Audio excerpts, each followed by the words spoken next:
issues concerning the exercise. What else can we talk about is the issue of how INEC conducted this exercise. Did they have enough time to do this? Did they have enough resources? Were they supported in all of these exercises? Joining us here in our makeshift studio in Port Harcourt here is Mr. Anyakwe Nsemofi. He's an election observer.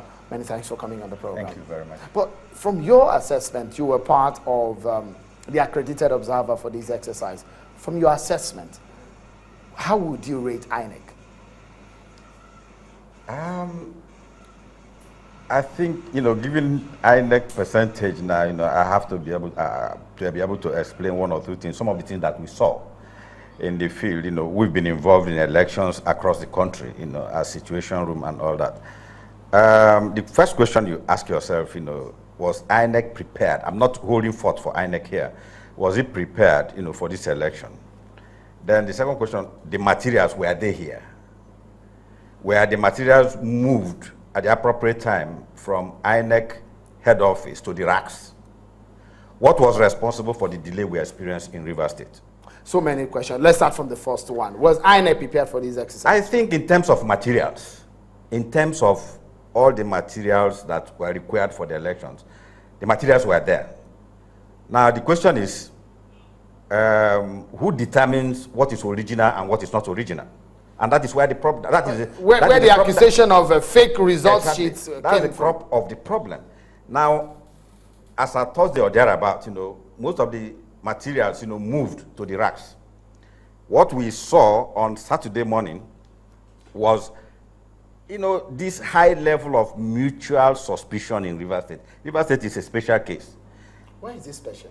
It's special because, people are struggling for the soul of Rivers State, not necessarily for the welfare of the people they say they want to govern. Now, you had materials there. There was this debate about if we are not sure, we are not certain about the materials, it won't live here.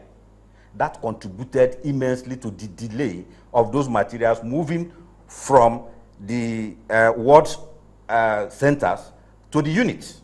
And these are practical. Does this happen everywhere? Because you will think that even in the city of Port Harcourt, without even moving out, if you move out, it's worse. Because there is a polling unit around Falga where at 11 o'clock, it's in the city of Port Harcourt, where 11 o'clock they were just getting materials. That's the point I'm making. I mean, I'm saying that there are instances where there were no disagreement. Yeah. People were okay with the materials they saw. Yeah. Especially this thing they call result sheets. Now, immediately, because party agents came to the units, to the racks with instructions. If these materials are not there, don't allow them to move. And that created a problem. Where there was immediate agreement, the materials moved. So in such places, elections started a little bit earlier. But in most places, unfortunately, disappointingly, election did not start in good time. Is it expected? We hear stories of some officials pulling out of the exercise on the eve of the exercise itself. Could there be any reason why INEC officials or ad hoc officials that have been trained before now will wake up on the eve of the exercise to say, wait a moment, I don't want to be part of this any longer?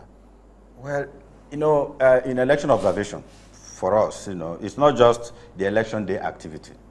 You have the pre-election activities and the election day and the post-election activities. Now, in Rivers State, if you take the pre-election day activities, you will see that there was high level of tension. Even for us to deploy was very, very difficult because people were genuinely afraid of their lives. What made the difference was the presence, not just the police, the 6,000 policemen here, but the military. When people were assured that the military will come and your life will be secured and all that, even the voters in the field were able to file out to vote.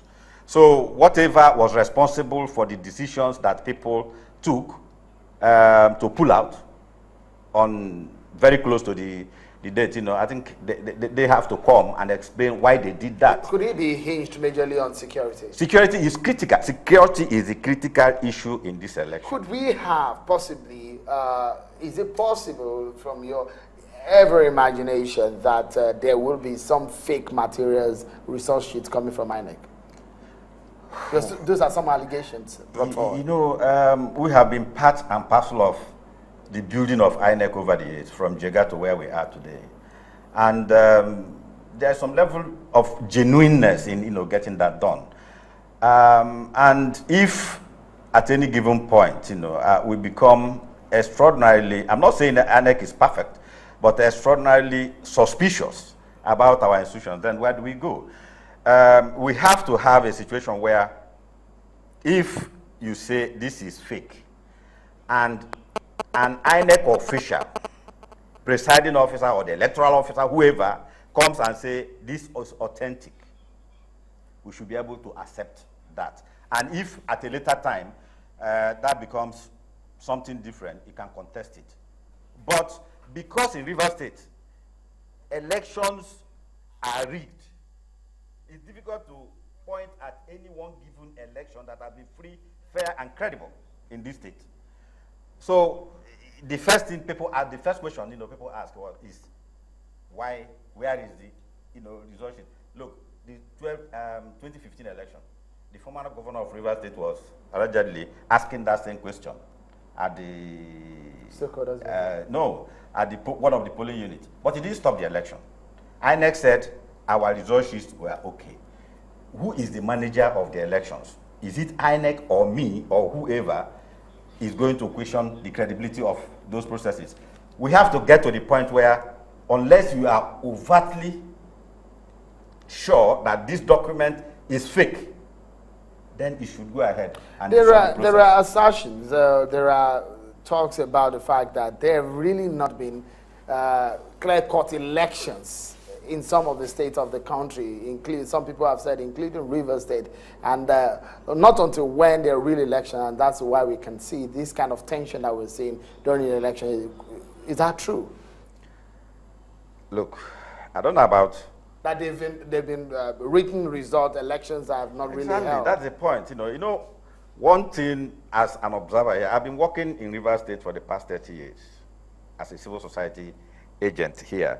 And one thing that is very, very critical here is that people are not used to participatory democracy. People are not used to one man, one vote.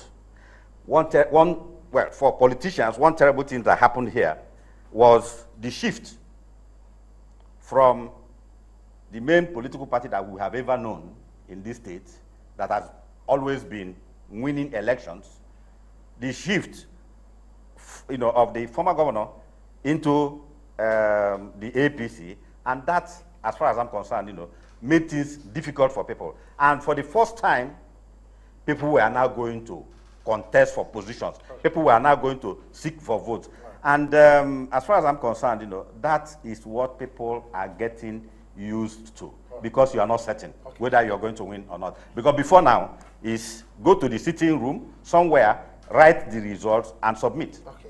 We talk more about the outcome of the exercise. INEC is in the eye of the storm. The security operatives, we assess their efforts in this exercise, and we talk more. It's the Sunday Politics here on Channels Television, reaching you live from Port Harcourt, the capital of Rivers State. We'll be right back.